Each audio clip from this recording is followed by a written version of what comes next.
And 2,000, 3,000 years before Christ. And there is a very famous city, you all know, it's also mentioned in the Bible. It's not a very good city, but it's always there. Babylon, you know? It's the Babylon city, which was the capital of the Chaldeans empire, of the Babylonians. So we are a population that came from the middle and south of Iraq, and we were immigrated to different places, to the north of Iraq, and we say that our father in faith, who is Abraham, came from the Chaldeans. He came from the Ur of Chaldeans. You know, the Bible, in the chapter 12 of the Genesis, actually says that that Abraham came from south of Iraq, from a place called Ur of Chaldean. And if you go to the south of Iraq, there is a place called Ur, where there is a big castle. It's like a castle. It's not a castle. It's a sanctuary, actually, where we believe that Abraham came from there. Then he went to the north. Then from the north he crossed. He just passed the Euphrates to Palestine and then to Egypt. So we are Christians from Iraq, Syria, Turkey, and other. There are other Christians in Iraq. There are Syrian, there are Armenian, there are other Christians in Iraq. But the majority are Chaldean, and I am a Chaldean bishop. I am an apostolic visitor for Chaldean in Europe. Here we have Chaldeans in Europe in 12 countries, around 80,000 of Chaldeans in the whole Europe. And now my residence is in Sweden. I live here in Stockholm, Södertälje.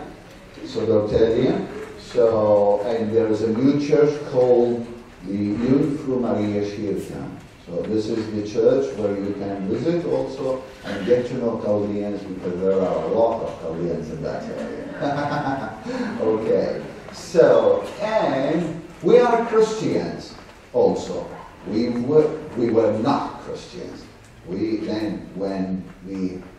One of the apostles, which his name was Saint Thomas, one of the 12 apostles who came to Iraq, who came to evangelize Iraq. So he went through the Ruha school. Ruha school is in the south of Turkey, north of Iraq. It's a very beautiful place between mountains. There is the Euphrates river who came through, and there was a very famous school from the first century, actually, which is called Ruha school, and there were Jewish people, other communities there. So one of the apostles came to that area and he began to evangelize the people. Then he thought, I will go down a little bit further. Then he went to the north of Iraq and he evangelized the people of Iraq there. And then from there he came to the middle, to Baghdad, where is now Baghdad, in the middle of Iraq. Then to the south. Then from the Persian Gulf and the Arab River, actually, Arab Sea, he went to India. And you know that the Indian tradition, or the Christian tradition of India, believe that Saint Thomas came to India and he died in India. There is the tomb and sanctuary called on the name of Saint Thomas in Kerala. You know, this very famous place. So what's important that Saint Thomas came at the end of the century. That means between 70, 80, 90 after Christ. So we are in the first century. He came, he evangelized the Jewish communities and some other communities, pagan communities from Chaldeans, Assyrian, who were there, and so many believed in Christ. So we became Christian, and we have a very beautiful mass, which is called the Anaphora of Mar Adday and Mary. Mar Adday and Mary were the two apostles who from the 72. You know, Christ had two groups of apostles. The first one, which was the 12, then he had a bigger group through them, actually, which were the 72. Two of these apostles were also, they accompanied the St. Thomas apostle to Iraq, and they remained in Iraq and they evangelized the people there. They continue the evangelization of the population there, and Christianity called on their name. So our church was founded by St. Thomas and Marade and Mary. And if you go to the Sudotelia, there is a group of young people, they call themselves, I don't know if there are some of them here, for example, but anyway, some, they know the group of youth people, they call themselves the Fraternity of Marade and Mary. Achawiya, the Fraternity of Marade and Mary. So Marade and Mary were two apostles from the 72 who continued the evangelization of Christianity, of Christians in Iraq, and we are Christian of that country. In the world, we are 1 million, 1.5 million maybe, in maximum. And we speak a very particular language, which is a Syriac language, a Chaldean language. It's the same language that Jesus spoke. It came from the Aramaic language, and we speak Chaldean. So Jesus, for example, said, and we say that's our Father. Our Father who art in heaven, hallowed be thy name, thy kingdom come. So we say the same words that the Lord Jesus Christ said in his life. So that's our Father. And we still continue the mission there in Iraq. Christians in Iraq had actually had some difficult moments in the last 15 years. Since 1991, with the first Gulf War, actually, so many Christians fled Iraq. They left Iraq, they came here to Europe. So many of these young people that you see are the sons and daughters of Iraqis who escaped from Iraq, who went out from Iraq in the 90s. They came here to Sweden. They begin a new life here in Sweden. So many I saw some of them actually here. So these Christians suffered under persecution and under the war, the first Gulf War. Before that, the war with Iran. Then after that, the second Gulf War. Then the last one in 2003. That actually just forced so many Christians to leave Iraq and to come to other countries. In the world, we have 4 dioceses now.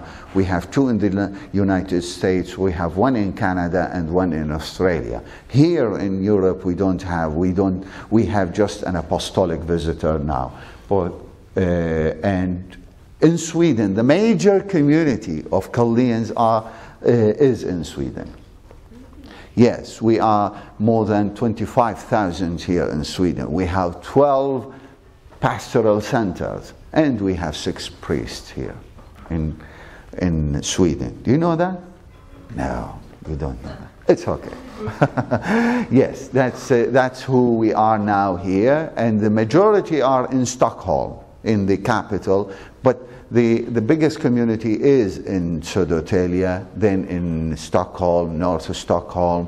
Then we have another big community in Eskilstuna.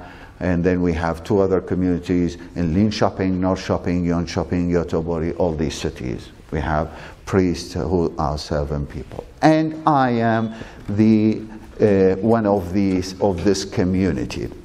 As I say to you, Iraqis suffered a lot in these 20 years. And especially after 2003, so many Iraqis suffered under the persecution of Muslim people, of fanatic Muslim people, not all the Muslim people, to be very clear and true. Fanatic Muslim people who actually used and tried to use the religion for political purposes and tried to. So there was a civil war in Iraq in 2005, 6, 7, 8, 9, 10, until 2010. And there were so many priests kidnapped, killed, and so many churches actually were destroyed in Baghdad. As now there was a famous priest who used to come to Sweden. I don't know if you know him. Some of you maybe or heard about him. Is Father Ragid Ghani. He is a martyr. He was killed in 2007 in Mosul. And there were another 2 priests, Syrian Catholic priests, who were killed inside the church, which is Father Wasim and Father Tha'ar. So there were priests who gave themselves for Christ, celebrating the Mass. A group of fanatic Muslims came to the church and they held the church in hostage, and they killed the people there, and they killed the 2 priests. And Father Ragid Ghani also was a priest in Mosul. Have you heard? This is also a city in the north of Iraq. He went out from there, he finished the Mass, he took 3 deacons with him. There were 3 deacons, and when he came out from the church, they stopped him and they killed him in the street, he and his 3 friends. And now he is a martyr. Now we began the case to make them to saints, so for the sanctification of these people.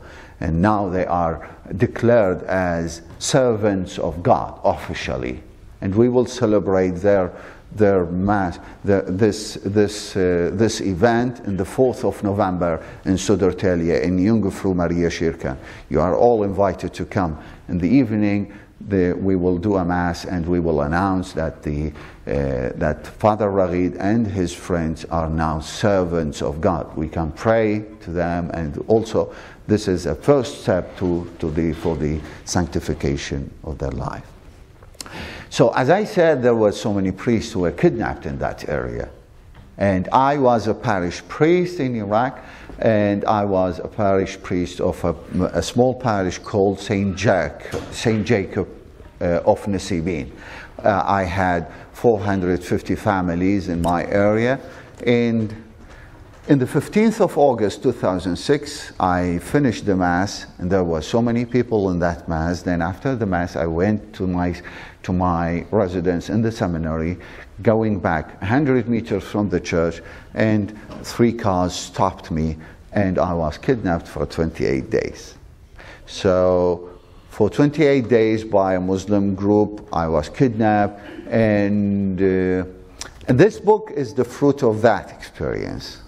This is a book that I wrote just recently in the 10th anniversary of this event, of this experience, Abducted in Iraq, a priest in Baghdad. You can find it. You have to read it, I think, by yourself. It's a very good book. Not because I wrote it, no. No, but to know a little bit who are the Christians of Iraq. So to know how we lived, what is the faith of our church, and what are how the Christians were persecuted for so many years, and they kept the faith alive in their houses, in their life. So this is a fruit of that. You can find it on the internet, on the Amazon. Also, there is a Swedish site which is Bukos.se. You can find it and read it. This is the experience of that I lived in 20 days. I transferred every 2 days in a chapter. So it's like going through all that experience, telling some events from that. Yes, please. Can we buy the book here? No, I don't have copies. This is my copy. I'm so sorry. And I don't have copies. I don't sell them because it was published by a university in the United States, which is the Notre Dame University. Have you heard about that? So it's their right. I don't have the right to sell books like by my own. To buy them from the internet, yes, but I just have this copy here. You can find it. Yes. The book is, it's Abducted in Iraq. Abducted, do you know what? Kidnapped. Someone takes someone violently. So this is abduction or kidnapping someone. So I went out from the church. Those 3 cars actually stopped me. I will not do a conference today. I will not speak. I will just speak about one of the Christians of thousands of Christians who suffered in that country. So I am one of them. I am not the best. I'm not the only. No. My story, it's a very typical story of other Christians. I have to say that for your faith you have to suffer, because faith means also having a mentality which is different from the world, from the mentality that is in the world. In these days we are reading a lot about scandals in the Catholic Church. You know, have you heard about this, about the United States, about the problems in Ireland, now with the visit of the Pope to Ireland, and the problems in the United States. And I am hearing so many Catholics and so many youth people who are telling me, what's happening, Father? What's happening in the church? Why is this happening? And some of them are deciding, okay, I think the church is ruined and we cannot stay here anymore. We can be Christians, but not in the church. And I want to say to you that this is wrong. You are not Catholic because of Bishop Saad or Bishop Anders and Arborelius, or because of any of these fathers. No, you are Catholic because you love Jesus Christ. You are Catholic because of our Mother Mary. You are Catholic because there is a beauty, an immense beauty in the church. You are Catholic because the Catholic faith is the right way to live your life. Not because of me, not because any of us, because of Christ. So don't just say that I will leave. It's a time to stay and resist. It's a time to stay and defend your faith. It is your faith before it's mine. It is yours. It's personally yours. So hold it very strongly. Don't let anyone come through you and that faith. Always hold your eyes on Jesus Christ and on His teaching, on His Bible, on all the saints. The Catholic faith is very beautiful because it has all this, how can I say, thousands of people in different time of centuries. They just lived their faith and they were just a light to the world. And you are invited to be one of them, not a copy of us, or a copy of this bishop, or that cardinal, or this priest. No, of Jesus Christ. And this is your Catholic faith. There is no, actually, sometimes faith needs to be resisted, needs to be proved, needs to be also defended by your resistance, by being firm and that you hold strongly to your principles, Christian principles that you believe in. When I came from the church out and they stopped me, they put me in the back of the car. They put me in the back, they tied my hands in just behind my body, and they blind my eyes, and the whole time I remained actually just tied like this and eyes blinded the whole time. Sometimes I felt that, why me? I asked God at the beginning, I said, why me? I was good with you, for you, I was doing well, and I think that I wasn't doing so many mistakes, some very small mistakes. as anyone else. But why me, God? And then I understand it's not the question, why me? Because when I am chosen in something, I am called also to manifestate, to give testimony of who I am. What I am in my deepness. So I passed in some moments that were very difficult. They beated me, they actually insulted me, they tried to convert me to their religion.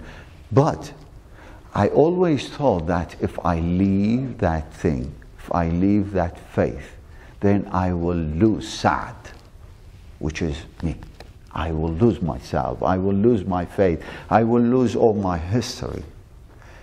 And I thought that this is the moment that I say who I am and what I am. Maybe in the normal life, in the ordinary life, we are not called to say who we are exactly like when we are in difficult times. In difficult times, we are called in particular way to manifestate, to reveal to the world who we are.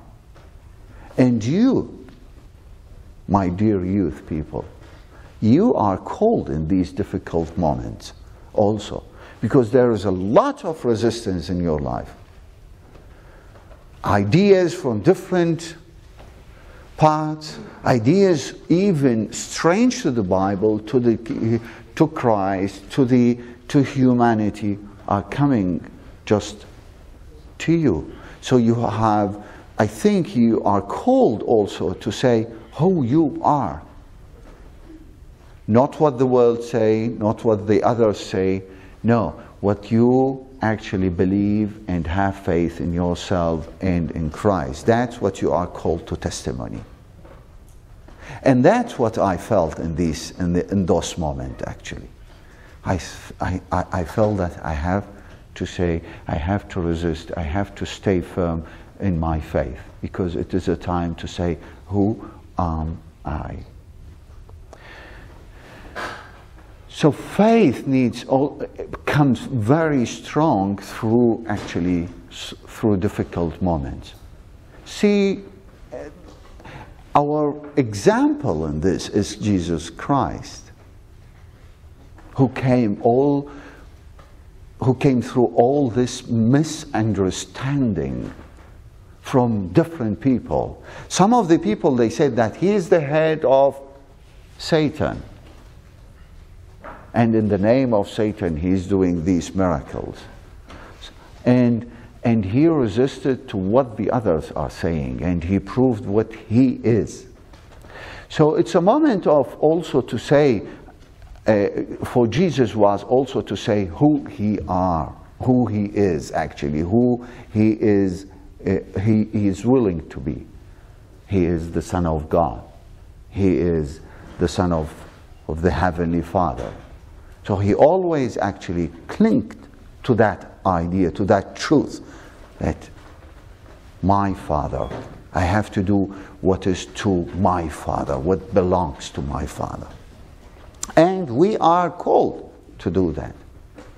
We are called also to prove, to say who we are in our deepness. So,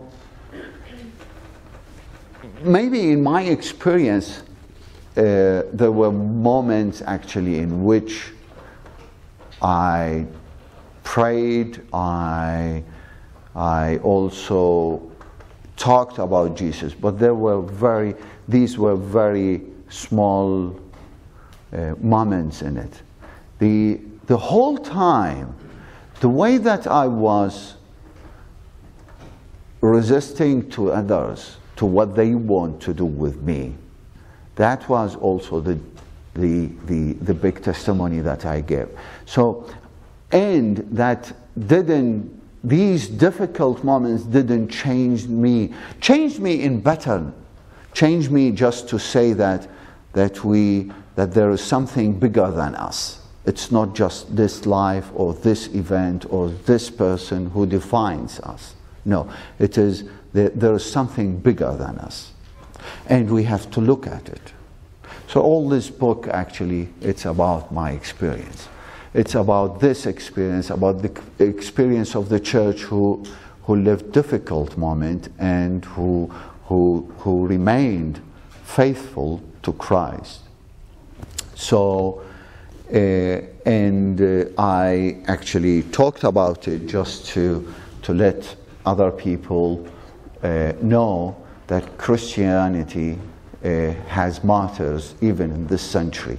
And we have to be proud of that. There are people who are giving themselves to Christ and giving testimony to their faith, which are in all over the world. When I think about the Christians in Pakistan, or the Christians in Iran, or the Christians in Iraq, or the Christians in other countries, and even here in Europe now, with all this changing in the system, and the ideas, and the mentality, and the way of governing, and the political atmosphere that is in Europe, we are called actually always to give testimony about our faith and to resist what the world is wanting actually to transmit to us, and to hold our principles and values high so we can show them to other people. And this is the time, I think,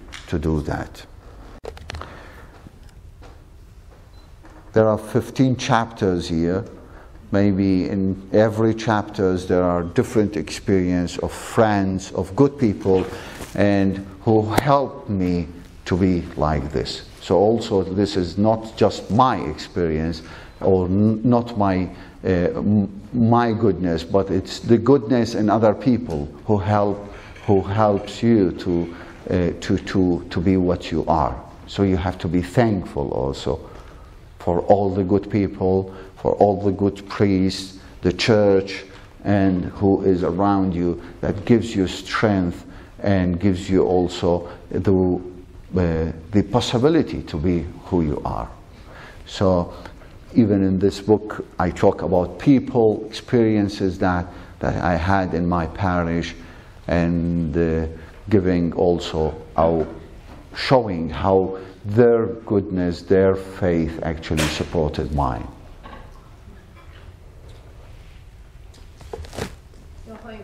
Thank you. Yes. Vad är för relation som ni har, kaldéerna, med romerska katolska kyrkopåven? Okay, you have to translate that to me, in English. Yes.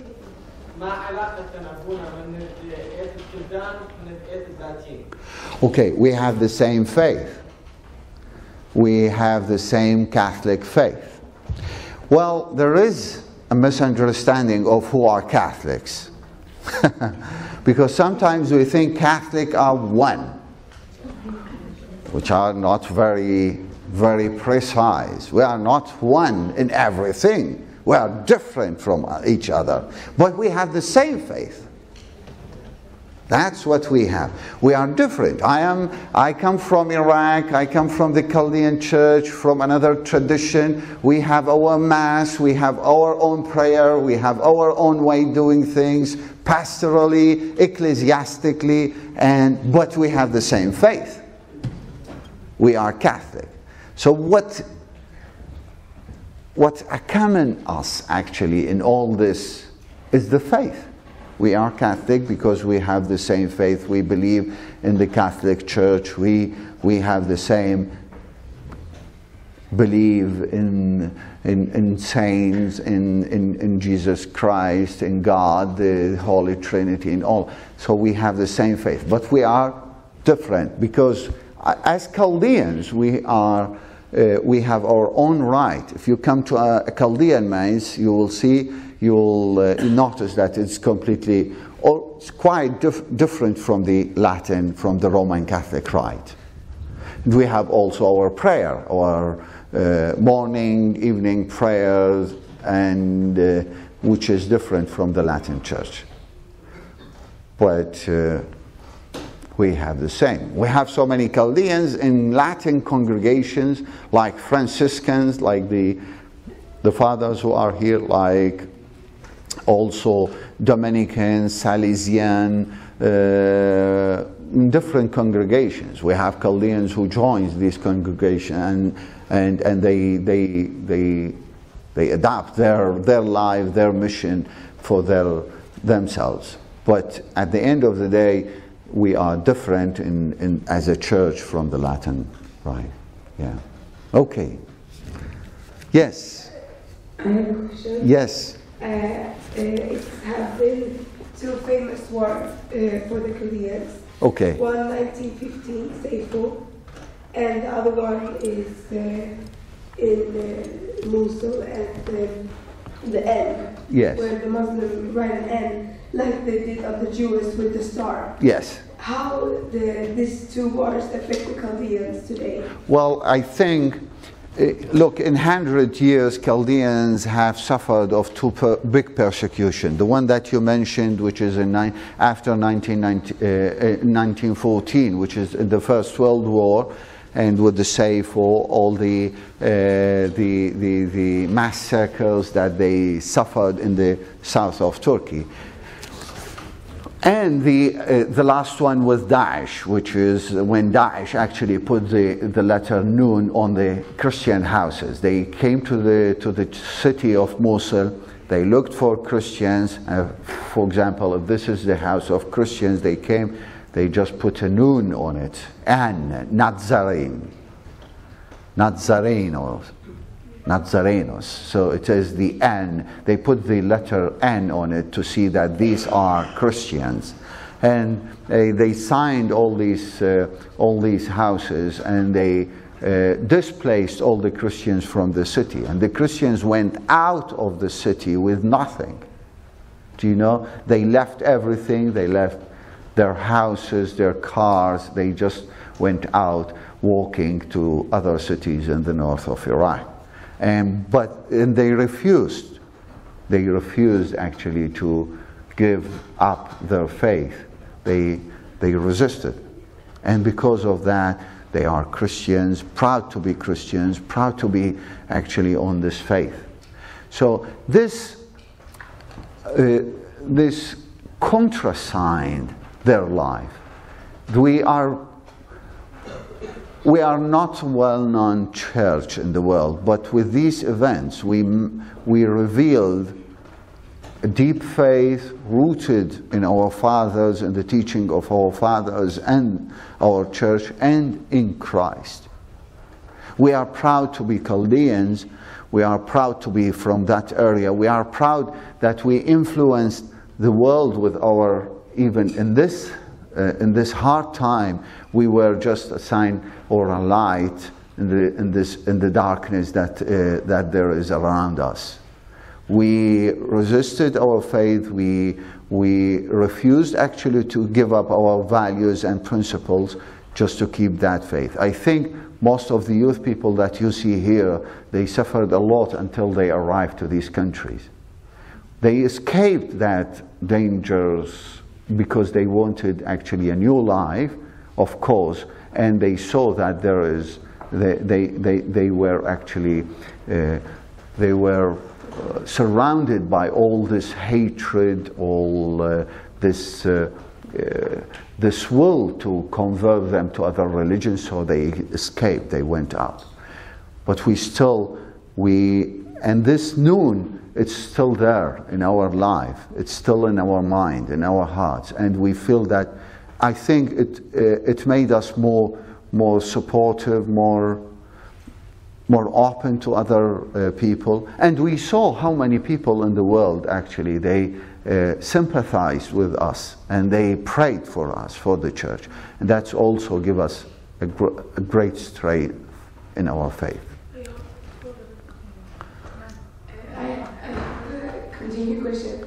Did you know that an incident happened in the Strås, that they put a noon on the church in 4 places? Where? Here in Sweden? Yeah, here in Sweden. Oh no, I didn't know that. Yeah, it was 4 places at our church in Where? Västerås. In Västerås? Yeah.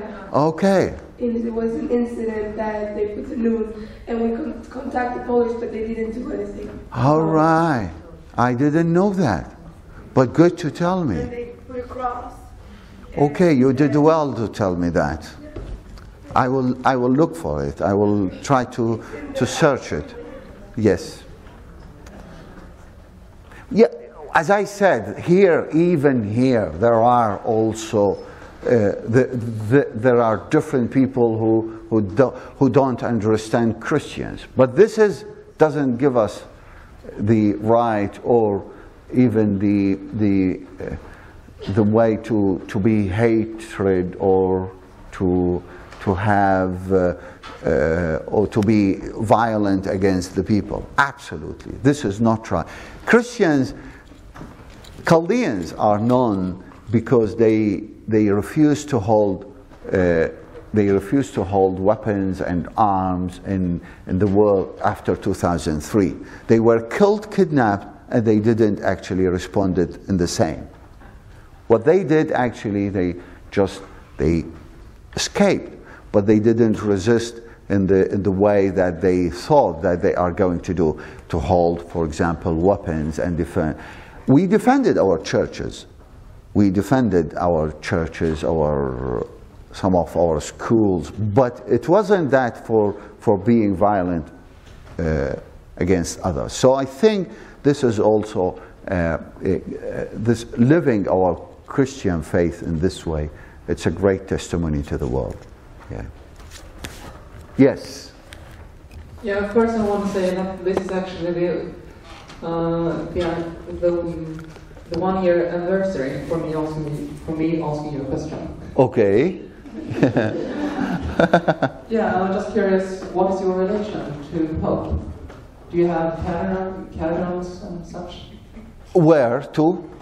You Chaldeans. Yes, to whom? To the Pope. To the Pope, Pope Francis. Yes. Oh, he's our relative. No, he's not. No, he's not. Yeah. Well, I think Pope Francis, he's trying to tell us that Christ is very simple. Christ is very normal. You have to live it in your normal life. You have also to hold faith, to hold very strongly to your faith in your life. You have to read the Bible. You have to practice your faith. I think he's trying to send a message to all that what we need today is Jesus Christ. We have to believe in Him, to live with Him. Well, we don't have any relationship other than more than yours with Him, actually, because you have also a relationship. He is the Pope. He's the head of the Catholic Church. He's the head of all the Catholic Church, and he's also the head of the Chaldean. But we have our Patriarch. That's right. We have our institution, which is the Chaldean Synod, but he is the head of the church. You don't have cardinals? Yes, we have our Patriarch now. This one is a cardinal. Okay. But do you want me to say another thing? That the Patriarch is higher than the cardinal. Oh. Well, that's right, because the Patriarch is the head of the church, which is autonomously, it's like the Latin church. So like it's a Chaldean church, it is independent, has its own right, its own canon law, its own prayer, which is, it's a tradition in the church. It is not just a diocese. No, it's a tradition. When we say it's a Chaldean tradition, then it is a tradition connected to the fathers of the church and to the apostles. So we are an apostolic church. the same catechism? Yes. Okay. Yes, we have the same catechism. Yes, we have the same catechism. That's right, because it's a Catholic catechism. It's for all of us. But at the end of the day, we have also our spirituality. I will mention some of our fathers. I don't know if you know them or not. For example, Saint Ephraim.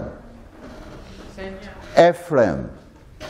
For example, Saint Isaac of Nineveh, or one of the fathers. Well, so many fathers that you don't know, but they are from our tradition. I'm not saying that we are the only tradition. There are different traditions in the church. There are the Antiochian tradition, there is the Alexandrian tradition, the Roman Catholic tradition, the Jerusalem tradition, there are the Byzantine tradition. All these are traditions. You don't have to think that Catholics are just this way. No, Catholics are different.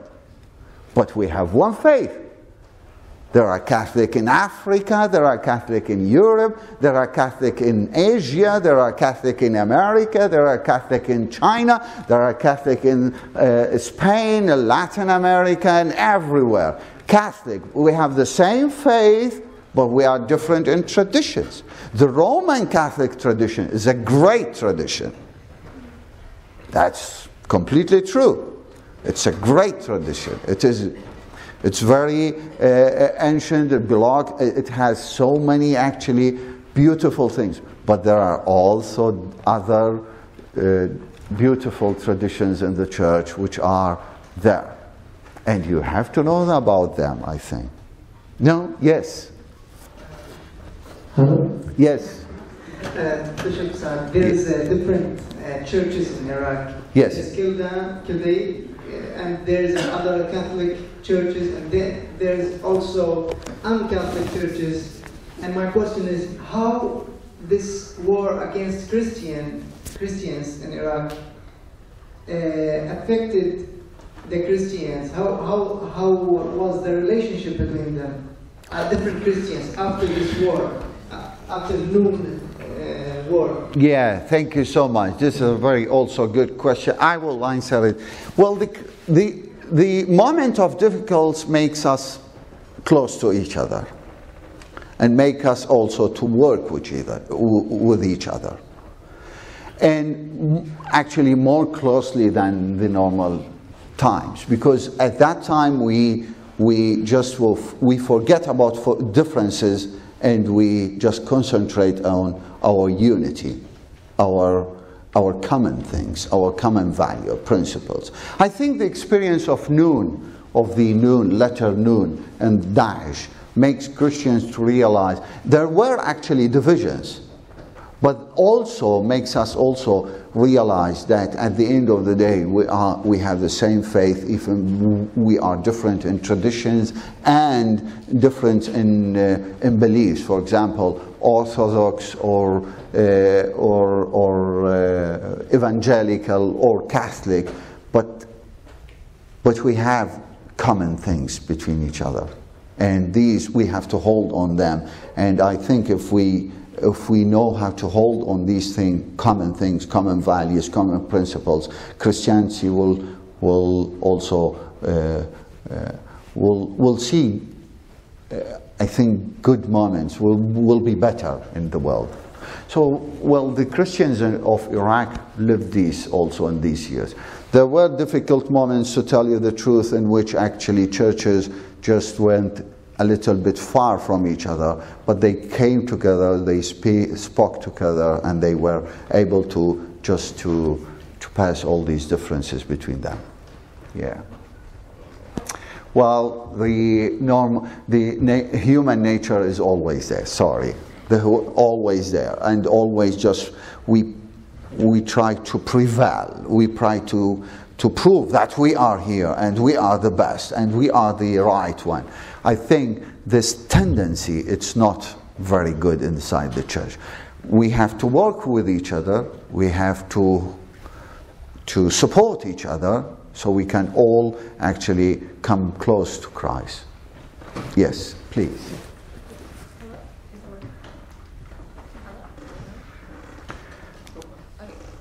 The mic, I think it's not. Yes. Okay. When did you move to Sweden, and was it because it was dangerous to stay in Iraq?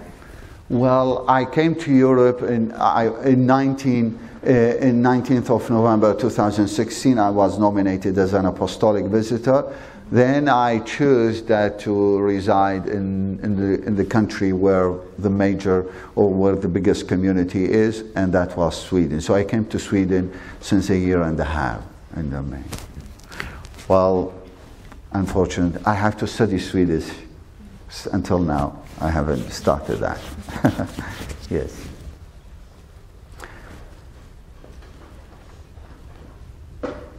What are some concrete ways that we as young Catholics in Sweden could help Christians, persecuted Christians? Well, I think you can do a lot. I think there are programs in the Caritas where you can participate actively by contributing, by volunteering, by also speaking about your brothers and sisters, Christians from Iraq or from the Middle East, what they are suffering, showing the people that this is the reality of the church. I think all these things is available in front of you, just before you to do and to be active in. So contributing maybe in good things, in even volunteering in different situations, so you can. I think also trying to have an idea about who are these Christians, what is happening there, and what we are living here, how we actually use their experience to enrich ours here. I think all this maybe are ways to help them even. Maybe also here trying to give an idea about what's happening in all these places where Christians are persecuted and living in difficult moments. Yeah.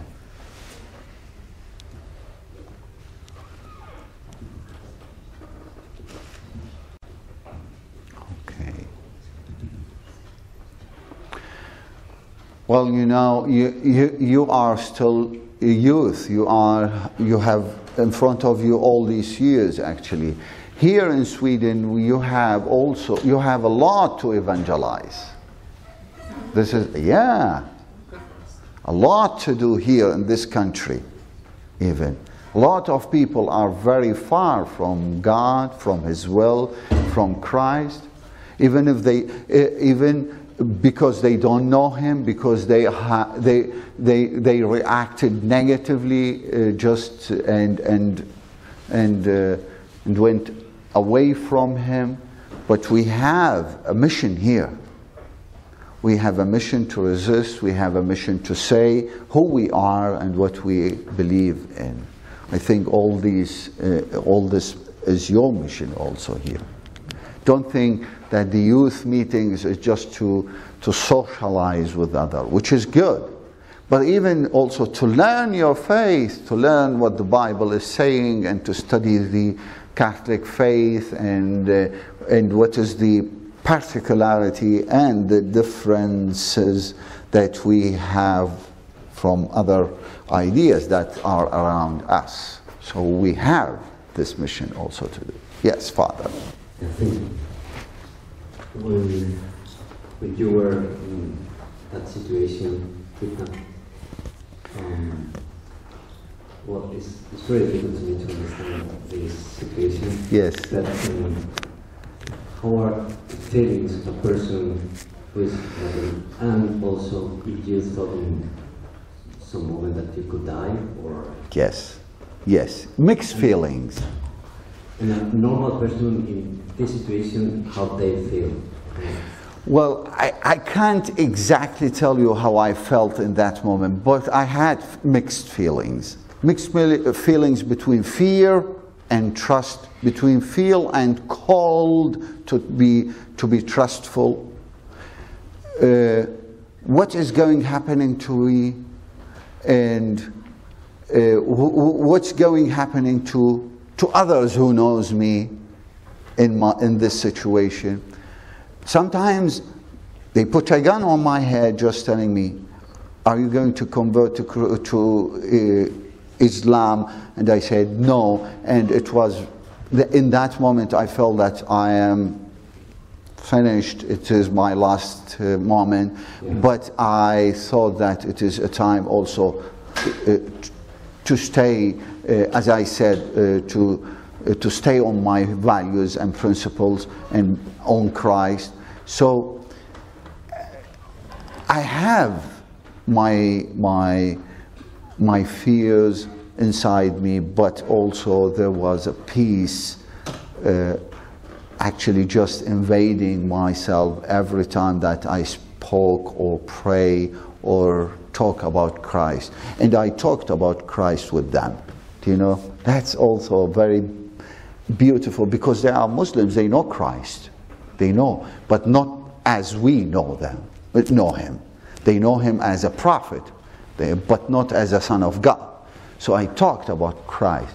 They told me that you are kafir, you are unbeliever, because you believe that Jesus is the Son of God.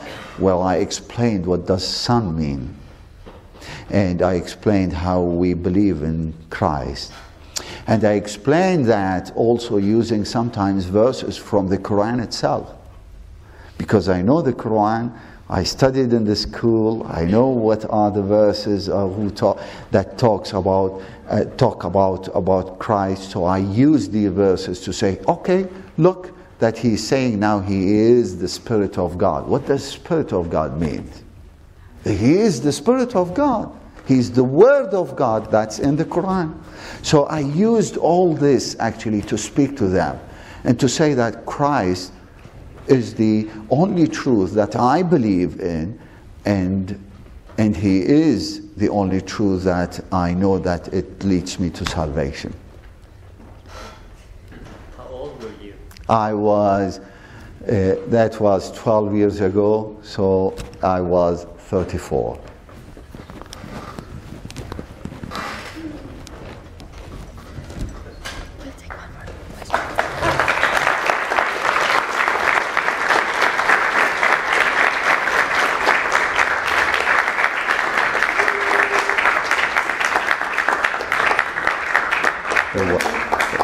We'll take one last question from Nelly. All right. I have a question. Yes. I think you can hear me loud and clear, but Yes. if you can't, then tell me. So I can. No, it's okay. I can hear you. How do you prefer us and to integrate in other Catholic traditions? Okay. More than just the Chaldeans. Because here in Sweden, Yeah. we have our tradition, and no, we don't like to go to other tradition because it's, I don't know, scary, I don't know. But people don't like that. No. Yes, I understand you completely. When I say that we are from a Chaldean tradition, that doesn't mean that I am not familiar with the Latin tradition. I lived 10 years in Rome, and I was a parish priest in a Latin parish. I celebrated the Latin Mass, I did. I think you youth people have to know everyone, to come together, to pray together, and to have one faith, but even to keep your traditions. Because, you know, if I don't do that, my traditions will finish. When we talk about Roman Catholic, we are talking about a huge church. But when we talk about Chaldeans, we are talking about small church. Yeah, I know, but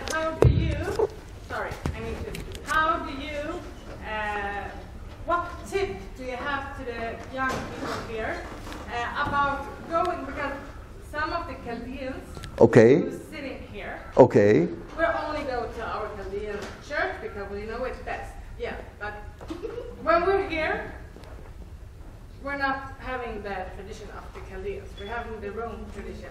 In the church, in the mass, and everything. Yes. And that's when the Chaldeans don't really know how our tradition is.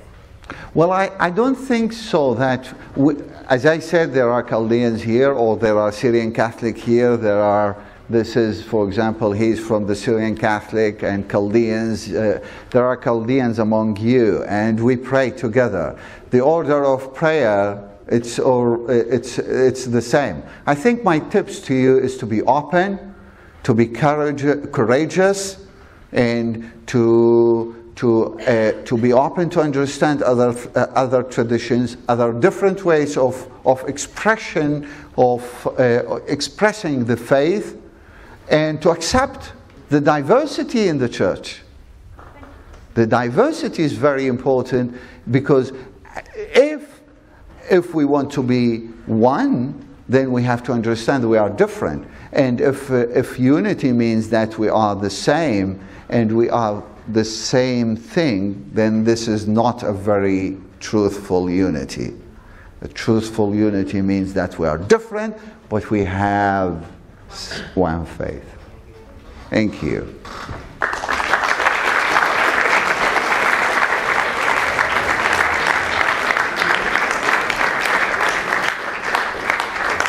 I'll drink my water. Oh, thank you, Biskop Saad.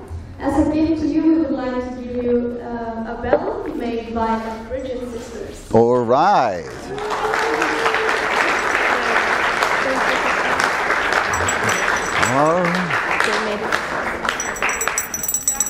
Very good. Thank you so much.